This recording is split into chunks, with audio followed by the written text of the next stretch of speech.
ನಮಸ್ಕಾರ ಎಲ್ಲರಿಗೂ. ನಾನು ನಿನ್ನೆ ಒಂದು ಬೆಂಗಳೂರು ಟ್ರಿಪ್ ಹೋದಾಗ ಸ್ವಲ್ಪ ಈ ಹೈವೇಲಿ ಏನಾಗ್ತಿತ್ತು, ಪಿಕಪ್ ಸ್ವಲ್ಪ ಡೌನ್ ಆಗ್ತಾ ಇತ್ತು. ಯಾಕೆ ಅಂತ ಸ್ವಲ್ಪ ಯೋಚನೆ ಮಾಡಿದಾಗ ನನ್ನ ಗಾಡಿಗೆ ಉಸಿರು ಕಟ್ಟೋ ಪ್ರಾಬ್ಲಮ್ ಇತ್ತು. ಶ್ವಾಸಕೋಶ ಕ್ಲೀನ್ ಮಾಡಿಸ್ಬೇಕು ಅಂತ ತಂಗೆ ತೆಗೆದು ನಮ್ಮ ಸ್ನೇಹಿತರೊಬ್ಬರು ಇದ್ದಾರೆ, ತುಂಬ ತಿಳ್ಕೊಂಡವ್ರೊಬ್ರು ಇದ್ದಾರೆ, ಟೆಕ್ನಿಷಿಯನ್ ಅಶೋಕ್ ಅಂತ. ನಿಮ್ಗೆ ತೋರಿಸ್ತೀನಿ, ಈಗ ಅಲ್ಲಿ ಹೋಗ್ತಾ ಇದ್ದೀನಿ.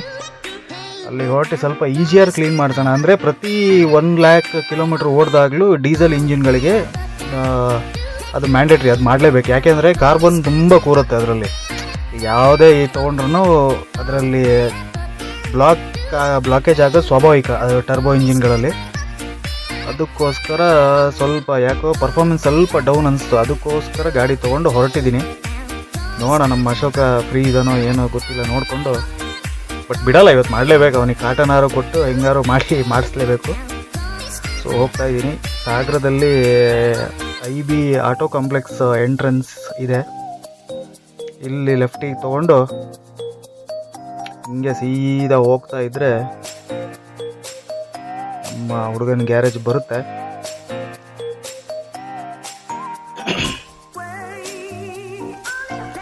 ಯಾರಪ್ಪ ಹುಬ್ಳಿ ಮಂದಿ ತೆಗಿರೇ. ಆ್ಯಕ್ಚುಲಿ ಹೇಳ್ಬೇಕಂದ್ರೆ ಅಶೋಕ್ ನಾನು 12 ವರ್ಷದಿಂದ ಫ್ರೆಂಡ್ಸು. ಇಲ್ಲಿ ಸಾಗರದಲ್ಲಿ ಆದಿಶಕ್ತಿ ಮೋಟರ್ಸ್ ಅಂತ ಟಾಟಾ ಮೋಟರ್ಸ್ ಡೀಲರ್ಶಿಪ್ಪಲ್ಲಿ ನಾನು ಅವನು ಒಟ್ಟಿಗೆ ಕೆಲಸ ಮಾಡ್ತಿದ್ದೀನಿ. ಅವನು ಟೆಕ್ನಿಕಲ್ ಫೀಲ್ಡಲ್ಲಿದ್ದ, ನಾನು ಸೇಲ್ಸಲ್ಲಿದ್ದೆ. ಅವಾಗಿಂದ ಪರಿಚಯ. ಅಣ್ಣ ಹೆಂಗೆ ಅಂದರೆ ಇವನ ಕೆಪಾಬಿಲಿಟಿ ಎಲ್ಲ ಅವಾಗಿಂದಲೇ ತಿಳ್ಕೊಂಡಿದ್ದೆ ನಾನು. ಈಗ ಗೊತ್ತಾಗತ್ತೆ ಅವನಿಗೆ, ನಾ ಏನೋ ಒಂದು ಹಿಡ್ಕೊಂಡು ಬಂದೆ ಅಂತಲೇ ಒಂದು ಸ್ಮೈಲ್ ಕೊಡಬೇಕಿತ್ತು ಇಷ್ಟೊಳಗೆ, ಯಾಕೋ ಕೊಟ್ಟಿಲ್ಲ. ಬಟ್ ಅವನಿಗೆ CRV ಸೆನ್ಸರ್ ಇಂಜಿನಲ್ಲೆಲ್ಲ ತುಂಬ ಐಡಿಯಾ ಇದೆ. ಬಂತು ನೋಡಿ ಸ್ಮೈಲು, ಬಂದಿಲ್ಲ, ಬಂತು ನೋಡಿ.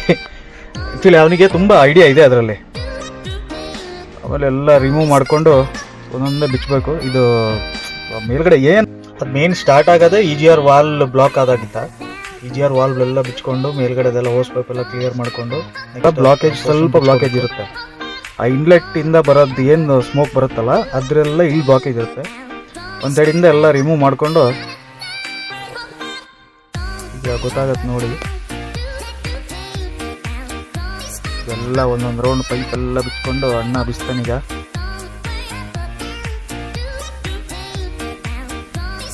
ಇದರಿಂದ ಏನಾಗತ್ತಂದರೆ, ಈಗ ಘಾಟ್ ಸೆಕ್ಷನಲ್ಲೆಲ್ಲ ನಾವು ಟ್ರಾವೆಲ್ ಮಾಡಬೇಕಾದ್ರೆ ಈ ಟರ್ನಿಂಗಲ್ಲಿ ಒಂದು ಮೋಷನ್ ಕಟ್ ಆಗುತ್ತೆ. ಈಗ ಸೆಕೆಂಡ್ ಗೇರಲ್ಲಿ ಇದ್ರೂ ಹೋಗ್ತಾ ಇರ್ಬೇಕಾದ್ರೆ ಮತ್ತೆ ಫಸ್ಟ್ ಗೇರಿಗೆ ಕೇಳೋ ಚಾನ್ಸಸ್ ಜಾಸ್ತಿ. ಅದಕ್ಕೆ ಏನಾಗುತ್ತೆ, ಈಗ ಅದು ಅಂದರೆ ಒಳಗಡೆ ಏರ್ ಪಾಸ್ ಆಗದೆ ಇದ್ರೆ ಹಂಗಾಗುತ್ತೆ. ಅಪ್ಪ ಹೆಂಗಿದೆ ನೋಡಿ ಕರಿ.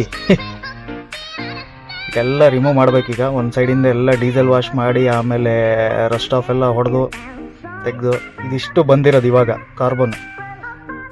ಏನು ಎಷ್ಟು ಅಂದರೆ ನಾವು ಇದು ಕಂಪ್ಲೇಂಟ್ ಹಿಂಗೆ ಪರ್ಟಿಕ್ಯುಲರ್ ಅಂತ ಹೇಳಕ್ಕೆ ಬರಲ್ಲ. ಈಗ ಒಂದೊಂದು ಟೈಮ್ ಏನಾಗುತ್ತೆ, ಡೀಸೆಲಲ್ಲೂ ಸ್ವಲ್ಪ ಕಸ ಬಂದ್ರೂ ಹಂಗಾಗಿ ಡೀಸೆಲ್ ಫಿಲ್ಟರ್ ಇರುತ್ತೆ, ಆದ್ರೂ ಅದರಲ್ಲೂ ಮಿಕ್ಸ್ ಆಗಿ ಎಲ್ಲ ಹೋಗಿ ಡಸ್ಟ್ ಪಾರ್ಟಿಕಲ್ ಹೋಗ್ದ್ರೂ ಹಿಂಗಾಗುತ್ತೆ. ಅದರದ್ದೆಲ್ಲ ಕ್ಲೀನಿಂಗ್ ಮುಗಿಸ್ಕೊಂಡು ಮತ್ತೆಲ್ಲ ಫಿಟ್ ಮಾಡಿ ಎಲ್ಲ ಮುಗಿಸ್ಕೊಂಡು ಮತ್ತೆ ಹಾಗೆ ಒಂದ್ಸರಿ ಕಿಲೋಮೀಟ್ರ್ ಚೆಕ್ ಮಾಡಿದೆ.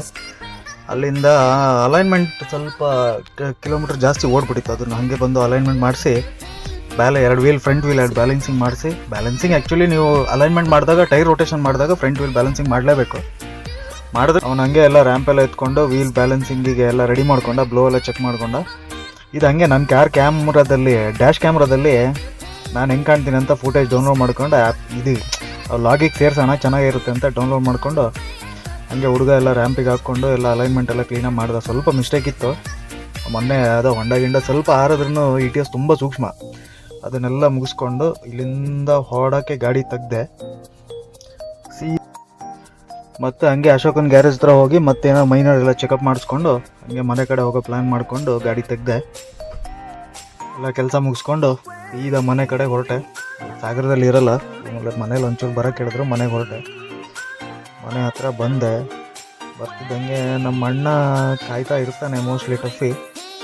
ಅವನಿಗೊಂದು ಹಾಯ್ ಹೇಳಿ ಇವತ್ತಿಂದ ವ್ಲಾಗ್ ಮುಗಿಸ್ತಿದ್ದೀನಿ. ಈಗ ನಮ್ಮನೆ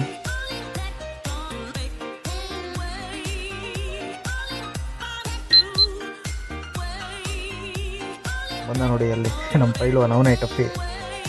ಒಂದು ಯಾವಾಗಲೂ ನಾನು ಬಂದರೆ ಒಂದು ವೆಲ್ಕಮ್ ಮಾಡಿ ಗಾಡಿ ಹಾಕಿ ಹೋಗಿ ಮಲಗಿಬಿಟ್ರೆ ಮುಗೀತಿ, ಒಳ್ಳೆ ಊಟ ಮಾಡಿಕೊಂಡು. ಥ್ಯಾಂಕ್ ಯು ಫ್ರೆಂಡ್ಸ್, ಇಷ್ಟೇ ಈ ವ್ಲಾಗ್.